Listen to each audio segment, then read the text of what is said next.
Coming up, Michael Naranjo has made a name for himself in the world of sculptures despite not being able to see. A new book, Mashkiki Road, teaches Ojibwe values. And it's traditional among the Pueblo people for the men to make clothes for the family. We'll talk to one weaver. I am Aaliyah Chavez. Join us for those interviews from the ICT Newscast. This program is made possible by the Corporation for Public Broadcasting, a private corporation funded by the American people.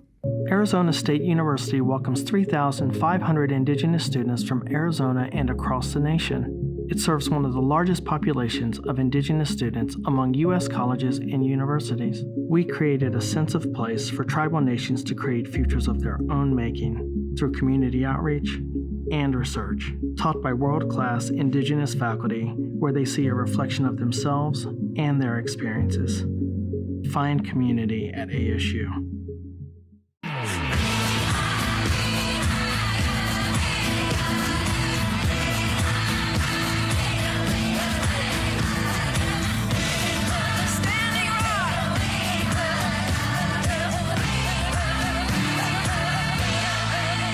This is the ICT Newscast with Aaliyah Chavez.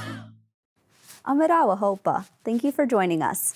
We start in New Mexico, where Michael Naranjo says sculpting is an obsession for him. He is described as the artist who sees with his hands. Let's take a look at his story.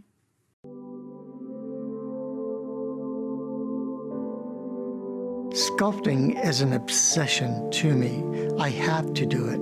It lives inside me, and it has to come out. That magical moment, when I get an idea, it's frightening because I'm afraid to start.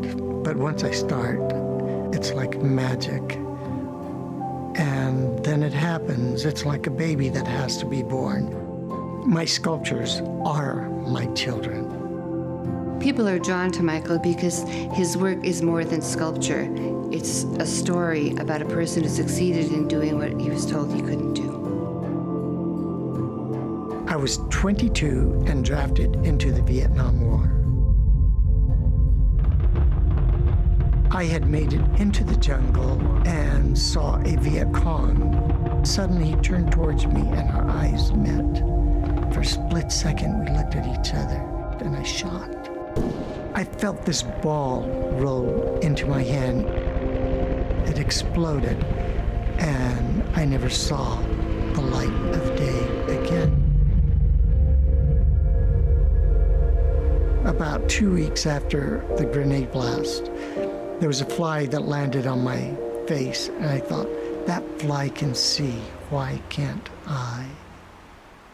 And I shed a tear, but that was it.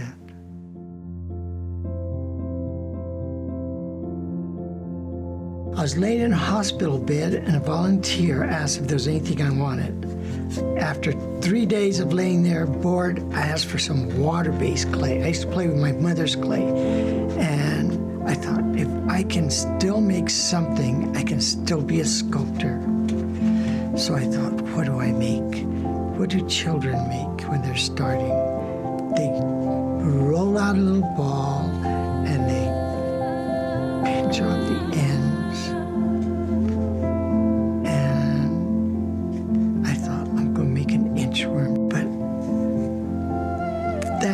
Magical moment, I found myself again, and I knew what I was going to do with my life. I was going to be a sculptor. Still. When you can see, a blink of an eye tells it all. When you can't see, it's my thumb, my pointer finger, and my middle finger that are my eyes when I work. Whenever I'm sculpting or looking at anything, there are tens and thousands of touches being relayed to my mind's eye as to what my fingertips are seeing. So it's like a picture puzzle being put together. It's not just about the sculpture. It's about what it stands for. It's not just the motion in the pieces, it's the emotion that comes through the pieces. When you love something and you take care of it and you work at it, you nourish it and it grows. It's like anything else in life. met Michael, I was 25 years old, and within a year we were married. I've been so fortunate to not only witness, but to be part of his journey. I wouldn't trade anything in the world to see again. My life as I have it is the life that I've always wanted, so why would I change anything? Being blind is of no consequence. Living my life as a sculptor is like nothing else in the world. It's magic, it's ecstasy, it's a beautiful, wonderful life that I have.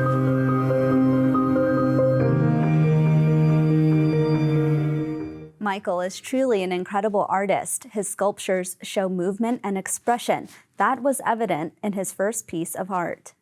One of the first art commissions I received was making a hoop dancer in front of the state capitol in New Mexico. And the dancer is going through this hoop, and he's 7 feet tall as he's going through the hoop.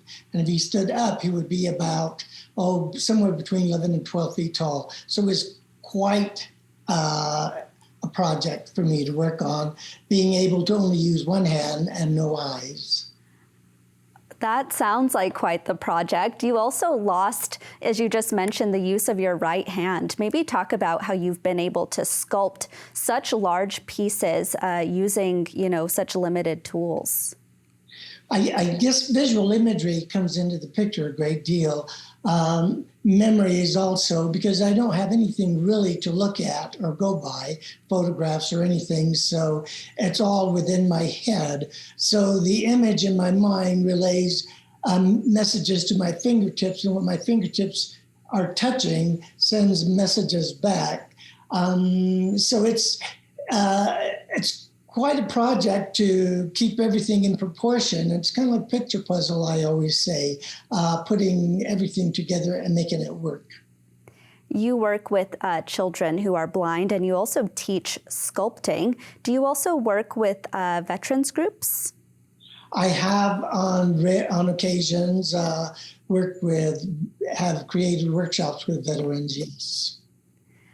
That's wonderful news. Michael, you once had the amazing opportunity to feel Michelangelo's sculpture of David, and our producers were preparing me for this interview, and I thought, oh my gosh, what an experience. Tell us what that was like. Oh, it was a dream come true. I had seen photos of it when I could see. I was able to see it for the first 22 years of my life. And on the day that I was able to look at the David with my fingers, there was a scaffolding and the museum was closed, and they built a scaffolding for me around the David. And there are 3 levels of it. So I was able to look at Michelangelo's David for about 3 hours. And I started from the head and went down to the feet. And of course, the hair on the back of my neck stood up when I first started touching him and looking at him. An incredible moment, and the memory I'll never forget. And had they told you or provided context as to how many people have been able to touch the sculpture before? They've never mentioned that, but I would imagine very few. I'm sure Michelangelo and his helpers worked on it, and every 4 years or so they were dusted. So they dusted Michelangelo, the David, before I looked at it. So not very many people, because it's such a fragile, monumental piece. I can imagine. Typically when you visit a museum, there are signs that tell you, caution, don't touch the art. But you have actually a different take on that concept. Tell us about the exhibits where you encourage visitors to touch the art. All my exhibits that I have are accessible because they are created without sight and solely by touch. And so my wife writes amazing letters, and that's why we've been able to touch so many other pieces around the country and in other countries as well, sending letters ahead of time to museums. That's wonderful that it's able to become accessible to you in that way. What are you working on right now? At the moment, I am working on Adam and Eve. And my wife teases me and tells me, I guess you're going back to the beginning. So I create pieces from all aspects of life, religions, and time periods and cultures. So my pieces vary a great deal from animals to the human form. Your work, of course, can be seen in the Heard Museum in Phoenix, the White House, and even the Vatican. Do you have a favorite piece to date? Oh my goodness, I don't know. There are bits and pieces of so many pieces that are just incredible. So just the thrill of being able to touch a piece and to enjoy it and to get pleasure out of it is what is really there. Michael, we only have a short time left here, but if someone's listening to this interview and they also have a different kind of ability and they want to delve into the world of art, what is your message to them? No one can do it for you. And if you don't try, you don't succeed. And just go out there and do it and believe in yourself. And no art is right according to anyone else's eyes, because you made it, and the way you make it is the way it should be, and that's just the way it is. And art is beautiful, and it's lasted over the centuries. When we come back, we'll talk to two authors of books about Native history and culture.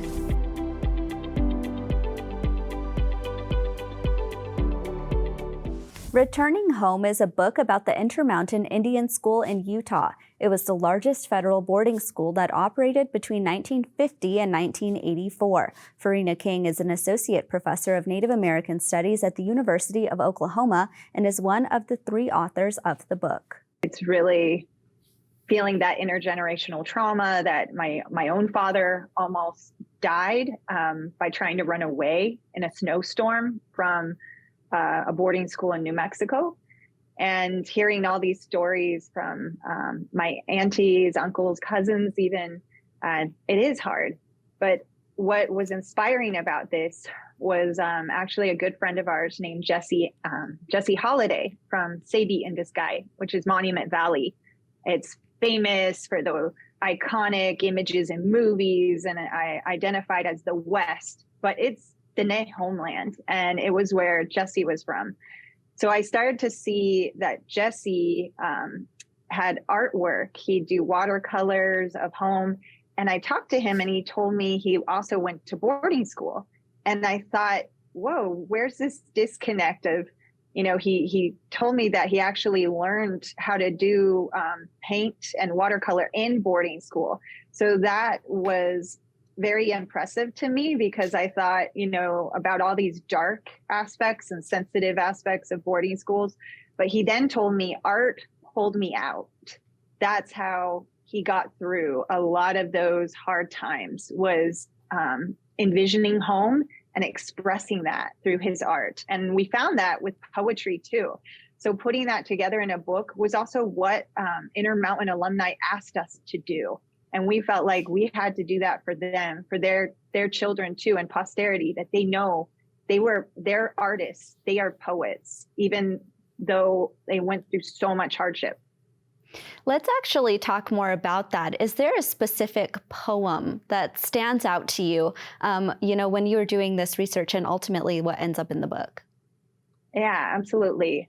There's some poems that range on, and there's actually stories. A poet that resonated with all of us working on this book, because it not only involved the co-authors, Michael and James. We also worked with the Navajo Dene Bazad translator, Rena Dunn, and others, Terrence Ride, students, different people. And one person, and the story being really incredible, was Henry Tinhorn. He actually died very young after graduating from Intermountain. He went to Vietnam and passed away there. I didn't realize this, but I knew and had interviewed, done an oral history with his sister before I even knew that connection. And Michael happened to be a neighbor to her. And so we'd read his work, like Mountains Lament, where he talks about the mountains crying because their children are missing. And to Dene, the sacred mountains are the sign, they are our archives, they are our ways of thinking, and they are the refuge, the signs of our homeland. And so in his poem, he's really critically thinking and expressing, personifying the mountains, Zich, and showing how they're feeling about their children being taken away from them. And that's a very powerful poem, and also his story and how we connected with his family through this project and shared his work with them and his relatives and kin. We only have a short time here left, but I want to ask you on a personal level how you learn about all of these really heavy topics. And as you mentioned, they affect your own family. I think I want people to know what it is hard. The tears to me are a lot of healing, but it also is inspiring because we are descendants of survivors and we don't have to constantly be gripping on to life. It's that connection of family, home, lands, and water that bring us that hope and keeps us going. And the hope is healing. And so I know my father is very fortunate. It was a miracle that he survived when he was a child going through that snowstorm, and it happened that there was a rancher out there who was able to take him out of that and save his life. And I'm grateful for that. But I also want to bring light to these dark, often hidden stories so that all of us realize every child matters and every child can be a mother, a father, an auntie, an uncle, a leader in the community. And it's all tied into these things. So Mashkiki Road is a picture book that teaches traditional Red Lake Ojibwe values as learned by three cousins. Elizabeth Barrett wrote the story that was inspired by her uncle, Thomas Barrett. So this actually was born during the early days of the pandemic. When the pandemic hit, people were supposed to isolate at home. So for us at the Boys and Girls Club, we didn't have kids come into our building. So we had to get creative with our programming. And we were doing virtual programming. We were sending activity packets home to the kids. And one of the activities was create your own book. So we would have a title page and just, empty pages for them to draw, to write a story, color, whatever it was. And the common themes we were getting back was things around our Ojibwe culture. So, the team got together and said, to further this children's book project, let's do it about the 7 grandfather teachings. And the 7 grandfather teachings are part of Anishinaabe culture and other indigenous cultures as well. And they're respect, truth, wisdom, honesty, humility, courage, and love. So we eventually partnered up with Elizabeth. I know she's my niece, so I know of her writing capabilities. She was fresh off graduating from Dartmouth University in English literature. And John Thunder, he's painted murals for our Boys and Girls Clubs. We have 2 Boys and Girls Clubs, one in the community of Red Lake and another in the community of Panema. And he's painted, different murals in those gyms to kind of bring more, color and highlight our buildings in that way. So they got together, created the book, and it was Elizabeth who sent it over to the Minnesota Historical Society, and they eventually published it, and now it's out there for the world. And since then, we've actually seen some pictures of children reading this book. When you watch them read, what do you think that they're taking away from it? Well, I guess some things I've heard from the kids is they like there's little egg, the hints of Red Lake in there, like the Red Lake Nation flag is in there. The Red Lake water tower that you see in our town here is in it.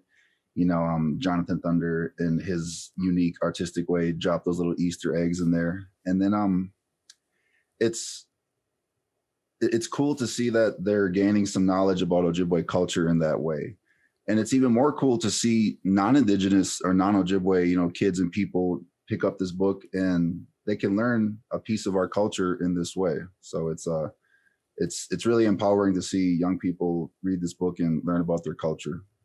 I could imagine for the young people who are reading the book, as you said, who see their tribal flag reflected in the book, who see the water tower, I imagine that means so much to them, to see them represented on pages of a children's book.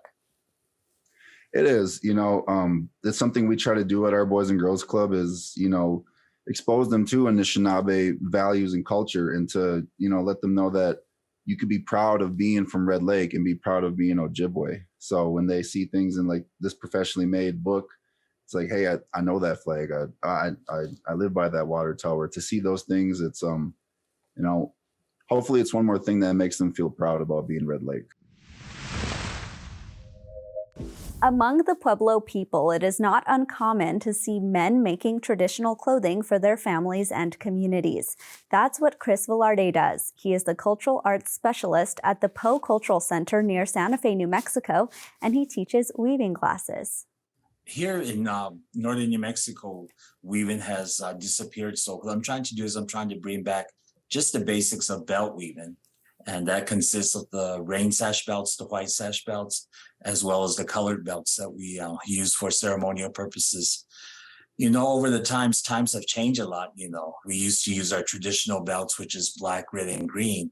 But nowadays, women have cloth dresses, and the colored belts are more in demand. A lot of women want their belts to match their dresses. So that's another change in the way we live now.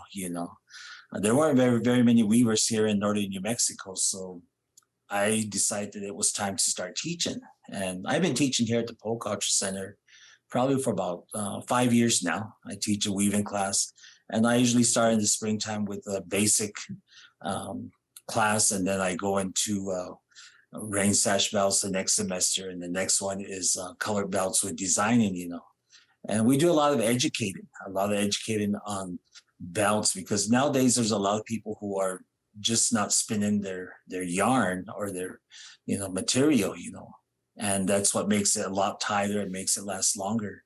So I try to educate people on that as well, and along with weaving, there's a lot of rituals that go with it.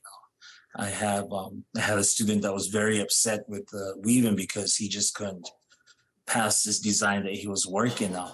And I told him, I said, put your loom away for a while, put it away, walk away, leave it for a few days. And after that, come back to it, I said, talk to your loom. We as Native people, we always believe that everything has a spirit, so you want to make sure that you're at peace with your loom again, And after a while, I asked him, I said, how are you doing? He goes, guess what, Matt, man, calling me uncle. He says, I finally did it.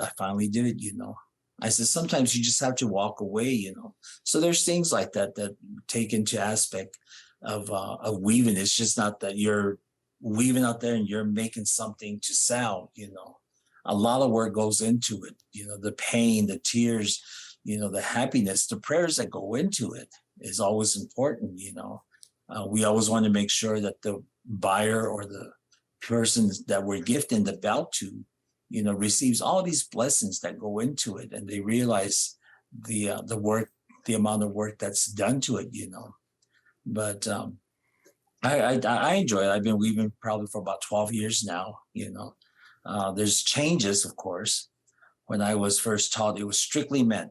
And when I was asked to teach, I had a mixture of students. So the first thing I did was I called my teacher. I says, teacher, I said, I have classes of men and women. I said, where do we go from here, And his answer was, he says, times are changing. So whatever you decide, just as long as you do it with a good heart, So I started teaching both male and females. When I teach the females, I make sure that they understand it's a lot of work. It's a lot of muscle that you have to pull up on your head, and you have to use that strength, and it's tiresome at times, especially if you're in a nonstop mood where you don't want to stop, And I had a couple of females that had to drop out of it, But most of the younger ones, they continue on with it. So I also teach them some of the aspects and rituals of belt weaving. I just kind of tell them, use your common sense, you use your knowledge, We only have about 1 minute left here, but I want to talk about the Poe Cultural Center. Tell our viewers where they can find it and what exactly they can find there. Okay, the Poe Culture Center is located here in Milwaukee, and it was established in 1988 to continue the arts in belt weaving, pottery, moccasin making, jewelry. So we teach Native students these crafts during our 3 semesters. We also have a museum, and we also have history here that people can ask about. So if you're ever in northern New Mexico, come check us out. Come check us out and take a tour of our building. And that's a slice of our Indigenous world. For all the latest, visit ictnews.org. From all of us in the newsroom, stay safe, my relatives. Sometimes you got to take a stand just because you know you can. Oh, you got to run, you got to run.